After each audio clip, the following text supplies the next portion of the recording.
Hello folks, I've now sold my Say Me electric and I thought I'd do a little bit of a video giving you my recent first-hand experience of We Buy Any Car, CarWow and Motorway, and then talk about how I eventually sold the car and how much I got for it. So I listed the car privately, I guess, by mentioning it in a video, and I also stuck it onto Gumtree. I listed it for £8,500.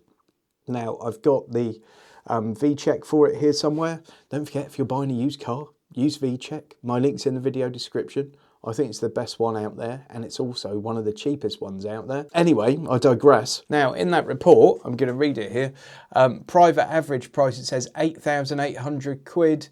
Private clean, 9 grand. Trade poor, 7.5 grand. Trade average, 8.5 grand. So I just took that trade average price, really. I put it up for sale for 8.5 grand. I thought that was a really fair price. Obviously, I knew I was getting that amazing deal on the replacement car, my £10 Tesla. And you haven't seen that video, I'll put a link to it at the end of this one. So I thought, I don't need to make loads of money on it. I do need it gone because I've got a 2-car drive, really, that I'm going to have to try and squeeze 3 full-size cars on. Say It Me was great because it's a tiny little car. The replacement Tesla is a bit bigger. So I thought I'll just put it out at that price. Hopefully I'll get a fairly straightforward sale. But I'm also going to put it on CarWow and Motorway and have a look at We Buy Any Car. So We Buy Any Car is the first one I'm going to talk about. Bear in mind there, it says the trade poor price on it is 7.5 grand. Now the car has a few tiny little scratches on it and just really superficial stuff. All the alloy wheels are perfect. The interior is really good. Nothing of any note, really.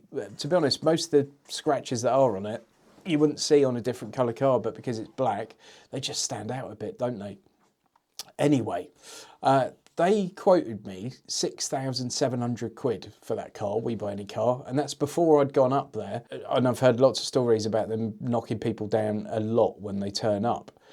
They don't seem to be too clued up about mechanical stuff most of the time, but it's all the superficial stuff that they'll knock you down in price for, so I'm told. And Motorway gave a sort of guideline price of, I think, 7,300 initially. Now with Motorway, I had to go through and take loads and loads of pictures, probably about 30 pictures. And one slightly annoying thing with that is when you upload the pictures, their AI has a look and sees if that's an acceptable picture, if it's been taken at the right angle. And there are a couple of them that were just a tiny bit fiddly. However, I sort of feel like when they've got all the pictures, hopefully you're not going to have any problems when someone turns up to collect it. If you've been honest and you've taken the pictures properly, no one's going to get a nasty surprise and you're not going to end up with a car dealer on a drive trying to knock you down. So I did all that and I think it knocked the price down to, they were then saying like 7 grand or 7,100. Then I had to speak to someone at Motorway and I chatted through everything with him and he said, oh yeah, I've put the bits of damage in, which, well, again, next to nothing. And that brings it down to like 6,820. So that would be the reserve price on the auction if you decide to go ahead with it. But I said to him, what do you mean reserve price? Because surely I get to choose whether I accept the bid or not. And he said, yeah, you do. With Motorway, you get the opportunity to say, yes, that's fine, or no, it's not, regardless of what the sale price is. I said, right, okay, so if it goes for 7.5 grand, I can still say no, despite the fact you put the reserve at 6,820 or whatever it was. And he said, yeah, that's the case. So I thought, okay, I might do that just to see what happens and see if there's a bidding war. I've got nothing to lose. So I did. More on that in a sec. I then went through the same process with CarWow, and it was a lot simpler with CarWow because they didn't ask for anywhere near as many photos and their price was higher. So I think initially they said about 7,700, and then when I put the damage in, I think they came down to like 7.3, somewhere around that. But when I spoke to someone at CarWow, he said, no, the 7.3 will be the reserve price, and if it goes for that, the car's sold, like it's done.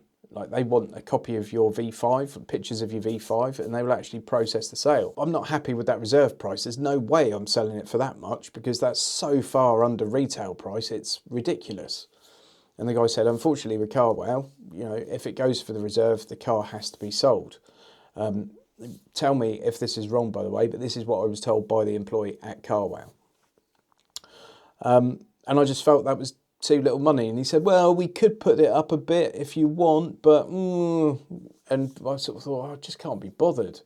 I thought I'll try it on the open market for a couple of weeks first and then get to CarWow if need be.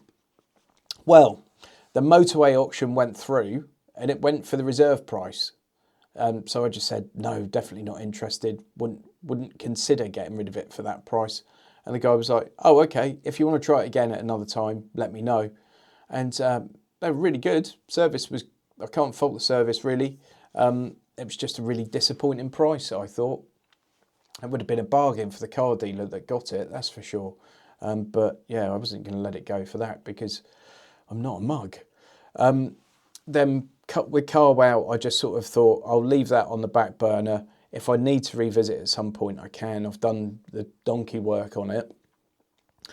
So it came to private sale, and that's how I eventually sold the car. But I want to talk you through that process because a lot of people think I'll just sell my car privately and it's a piece of cake. You have to factor in that you're going to spend a lot of time dealing with people that don't want to buy the car. There's a weird thing that's built into some people, and some of them are lovely people, but they've got no intention of buying your car. Or they think they have until it gets to the point where they might actually have to come and look at it and they lose their backside somehow, and it doesn't happen. And then you get the utter time wasters and scammers. So I experienced all of those. So first one, I think, was the day the video went out. Someone dropped me an email and said, really interested in the car. I watched the videos, blah, blah, blah. I gave him a ring. Really, really nice chap. Asked me lots of questions about the car and arranged to come and see it the next morning. This was like Saturday morning. And I'm usually quite busy on a Saturday morning. I do stuff with my daughter and, I don't know, various other things that are not relevant in this video. But I actually sort of rearranged my Saturday morning based on this person coming to pick up the car. And we were talking, they were coming to pick up the car. Anyway, I then, a couple of hours later, start to get questions about this and that. And I said to my wife at the time, I said, she's still my wife now. I said to my wife at the time, this person's not going to come. And she said, well, why? Whether they said they're not coming. And I said, no, just ask me lots of questions. But at this point, they're not coming because something in that person's head has switched and they're now starting to second guess themselves. And I guarantee they won't come. And then got quite late in the evening, like 9:30 or 10, and I got a text and it was like, will you take this for it? Will you take that for it? And I thought, we're haggling on the price now. What? And I said, right, guaranteed that this person's not coming. So now asking me about the price and it's getting on at night. And we agreed a price. And then within a minute, he'd come back and said, actually, my wife wants a bigger car. We're not coming. And there you go. Wasn't at all surprised because I sort of saw this coming a couple of hours in advance. I've sold so many cars in the past. You get a bit of a spidey sense with these things. Nice enough chap. Don't know what the story was or whatever. Perhaps they, that's a genuine reason or whatever. But I personally wouldn't arrange to go and see something unless I was going to see something because I'm wired that way. Second one was a scam. Third one was a scam. Fourth one was a scam. Fifth one was a bloke who sent me an email, said, really want the car, it looks perfect. I rang him and he's watched all the videos on it and everything. I rang him and he just wanted to ask me about the VW ID3 and the Renault Zoe. Are they good cars? And I said, do you want to come and see this car or not? And he said, well, I might do, but I just wonder, is the ID3 a good car? And I said, look, mate, if you want to have a chat with me about cars in general, There's a service I offer on the website, notaguru.co.uk. You can book a call with me. We can chat at length about anything you want. On this phone call, we're talking about the car I'm selling. And if you want to come and see it, by all means come and see it. But if not, I'm going to have to say goodbye. And he, again, just got back to the ID3 and I just said, I'm sorry, mate, but I can't sort of carry on. If you want to have a chat about cars, please book a call. See ya. And that was the end of that. And then finally, oh, I got another scammer, by the way. There was another one. There's another scammer. And it's like they'd watched some of my car scam videos or read my book on avoiding scams and were using them as prompts. And they tried several. We got the classic, I can't come and see it, but my daughter could come and pick it up and I'll pay you more because it's going to be, you know, really inconvenient and blah, blah, blah. And obviously that's some sort of money laundering thing. Various other ones that I've featured in other videos that I'm not going to bore you with now, but it's all a bit pathetic. And then I got a message on Gumtree from someone that I sort of instantly felt was genuine. Really nice woman. Just asking me really straightforward questions. It was all done and dusted. Turned up when they said they would, her and her husband. Really nice couple. Had a cup of tea, did all the paperwork. I sorted out the transfer of ownership, taxed it for them, and off they went. And even sent me a message yesterday saying, oh, we found something in the car, a little bracelet. You know, is it any value? I'll send it back to you. You know, couldn't have been lovelier, really. Just really straightforward, nice people.